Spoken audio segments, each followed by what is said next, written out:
We're here in the reading room of the photograph department for a discussion of Berenice Abbott between the NYC LGBT Historic Sites Project and the Metropolitan Museum of Art. And I'm Andrew Dolkart from the Historic Sites Project. And I'm Jasmine Shilokana. I'm a Collections Management Associate in Drawings and Prints here at the Met.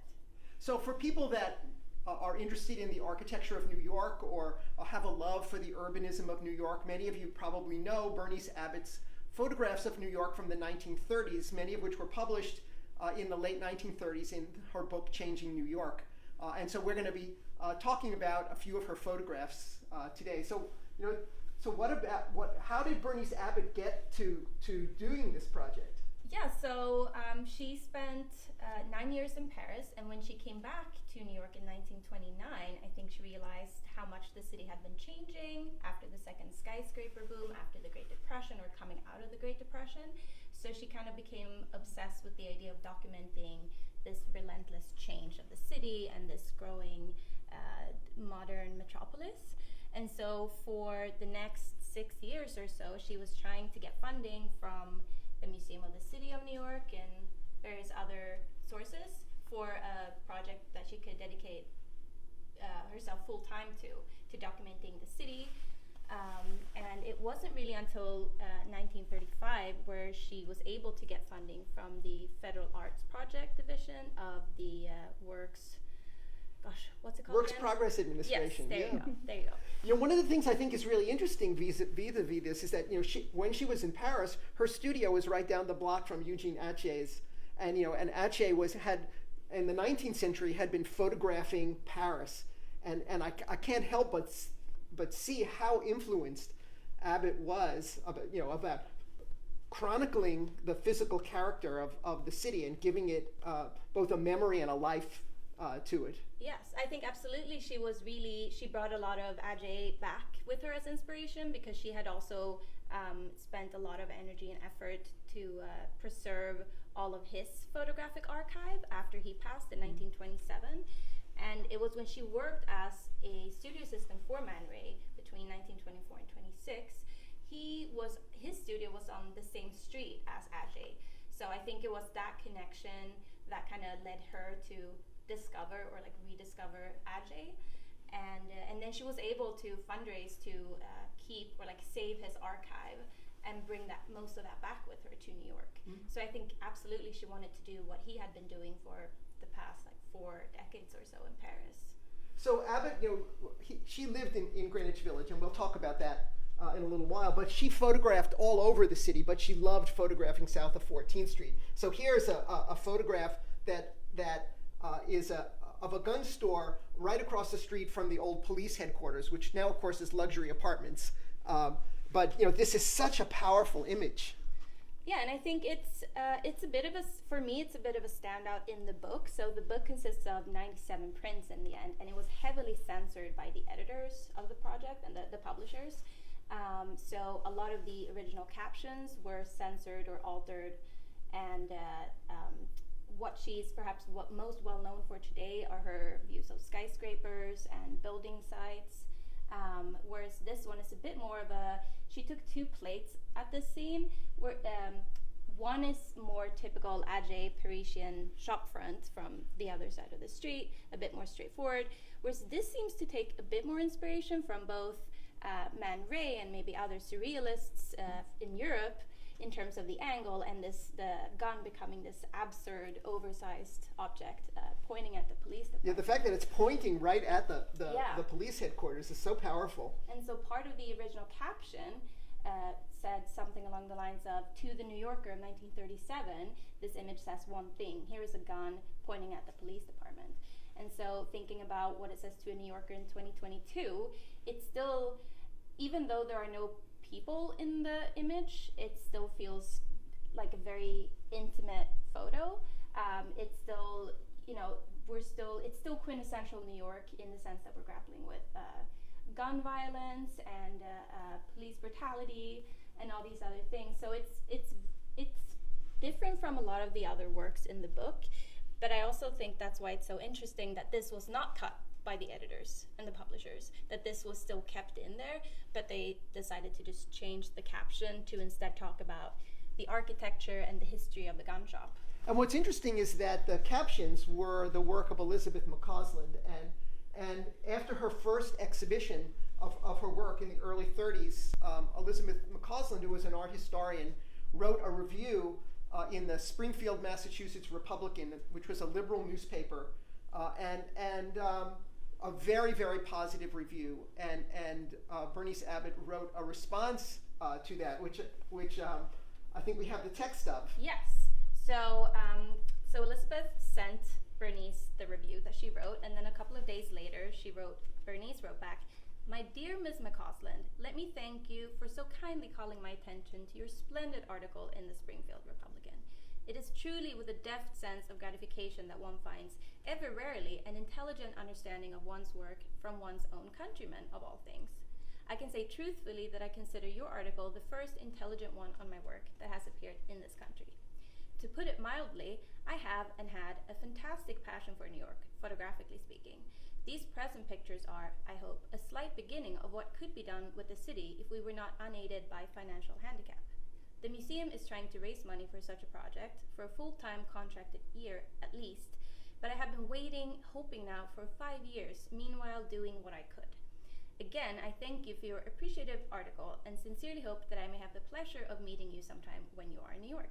Your approval of my pictures has been most encouraging." And of course they did meet, and it was the start of a 30-year relationship between the two of them. And they, shortly after this, they traveled a bit, and then they moved into a loft at 50 Commerce Street in Greenwich Village. This was just a great, loving relationship. Elizabeth McCausland was an art historian. She became a professor at Barnard, and she was very interested in American art at a time when most art historians were looking to study European art. And so she wrote a number of monographs, including this one on Marston Hartley, one of the great gay artists of the early 20th century. And this was the first really serious study of Hartley's work. So McCausland's not as well known today, but she was a really important figure in art history in America in the mid 20th century.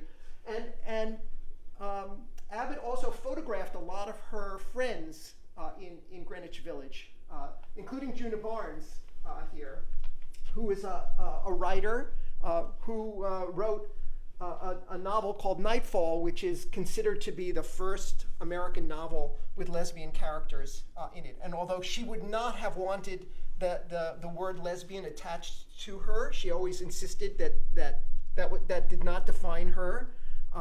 But she was part of this group of women, especially of women in Greenwich Village, who felt really comfortable living in Greenwich Village. And you can see this really powerful photograph that Abbott did of Barnes.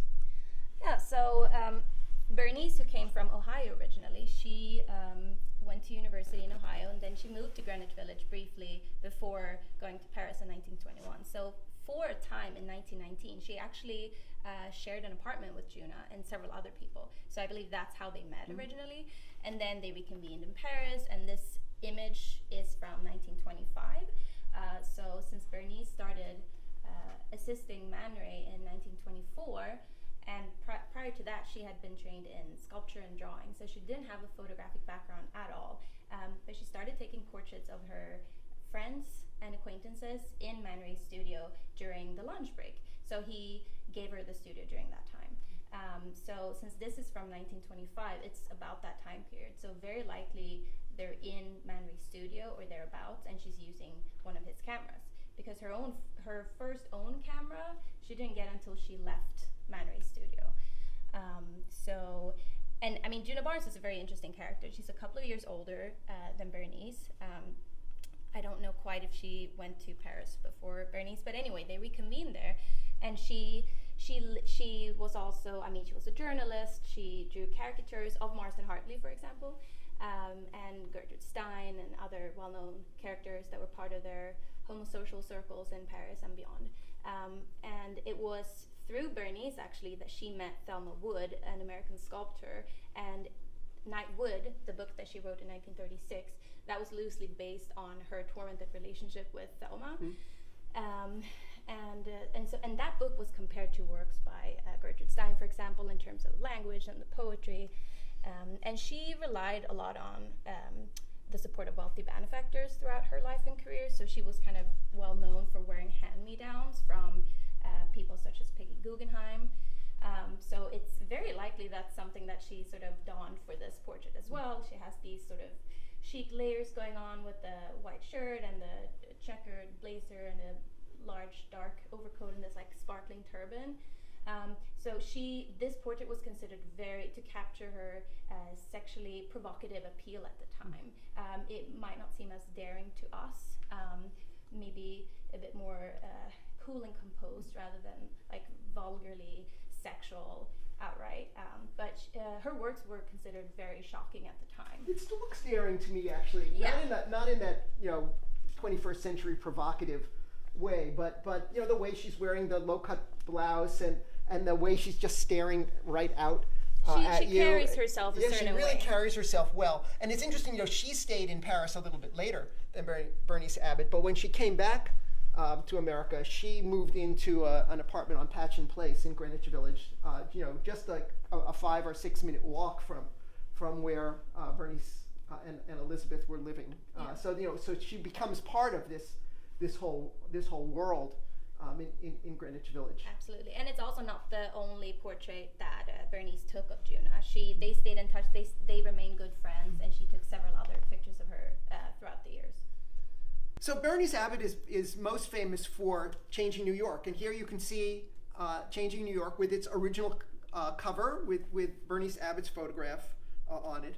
And this is was a project that was something that Abbott had wanted to do since she came back to America, and really took a long time to get the funding for this. Yes, so this is, that the book is still around, that it's still famous, well known in print, I think has a lot to do with the fact that it's the earliest example over here, at least, of documentary modernism, where Berenice is really keen to usher out the pictorialism that still reigned supreme when it came to American photography at the time.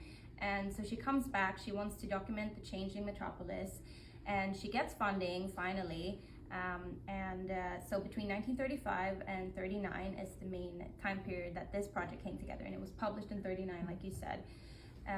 And so a lot of, I think you also mentioned that she felt mostly at home around Greenwich Village and downtown, but she's also very well known for these prints that she took of Midtown and all the skyscrapers coming up around the city. And you have to imagine as well that she lugged this large format camera with her, because it wasn't until 38 that she got access to two smaller format cameras. So really she was using more or less the same camera that Auger had been using in Paris for his images.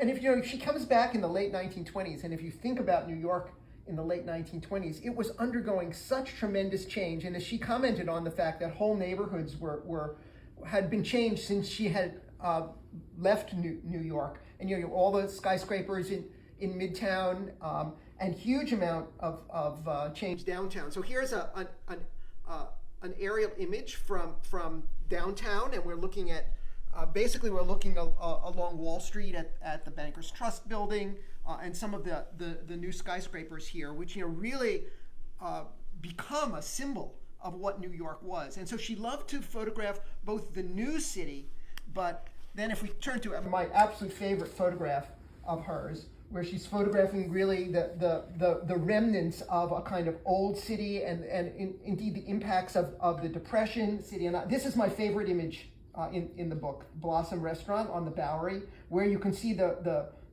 menu written on the plate glass window, and there's a barber shop for a 10-cent shave next door, and it says something about, I think, life during the Depression. So she's showing you the city, but she's also giving you this incredible humanist view of New York. Yes, absolutely. And I think if there was anything she wasn't interested in, it was the middle class. So she was interested in change represented through contrasts between wealthy and poor, and the old and the new. So with this image being taken on the Bowery, for example, there's this anecdote about her telling some bureaucrat that was involved with the funding of the project, when the bureaucrat commented that, oh, but are you gonna go down to the Bowery like unaccompanied? Is that really safe? She basically shot back telling him, well, you know, I'm not a nice girl, I'm a photographer, so I go anywhere. And I think that was her like fearless approach to this whole project. There are some images included from the outer boroughs as well, but I think she considered those more representations of America, whereas Manhattan is the city. Manhattan is New York City for her. And what's interesting is how this contrasts with the gun shop image, which has that sort of surrealist feel. But here, you know, between the signage and the fact that there's a person here, you know, really shows the breadth of the way she could visualize the city. Yes, absolutely. And it's incredible how striking the images appear even to this day, even though the editors and the publishers of the project censored it so heavily. And a lot of, especially I think, I mean, this was a benchmark achievement for both of these queer Midwestern women. But especially, I think it's a shame that Elizabeth isn't more well remembered as a contributor to this project rather than Berenice's assistant, because she wrote all these incredible captions that were so social-politically engaged and critical, but most of them were toned down or outright censored, because what the publishers were looking for was something more similar to a traditional guidebook of because the city. This is the year of the World's Fair, yes. And so they saw this as, you know, part of this there were so many guidebooks to the city that were being written for the tourists that they expected to come to the World's Fair. So and of course, you know, Elizabeth McCausland just deserves to be better remembered, and that would be a way of remembering her if the captions were better known. Absolutely. The original captions. She wrote these beautiful poetic mini essays almost, but they were considered too radical at the time, and the publishers, they were looking for a visually appealing picture book rather than a treatise on aesthetics. Well, and they certainly got a fantastic picture book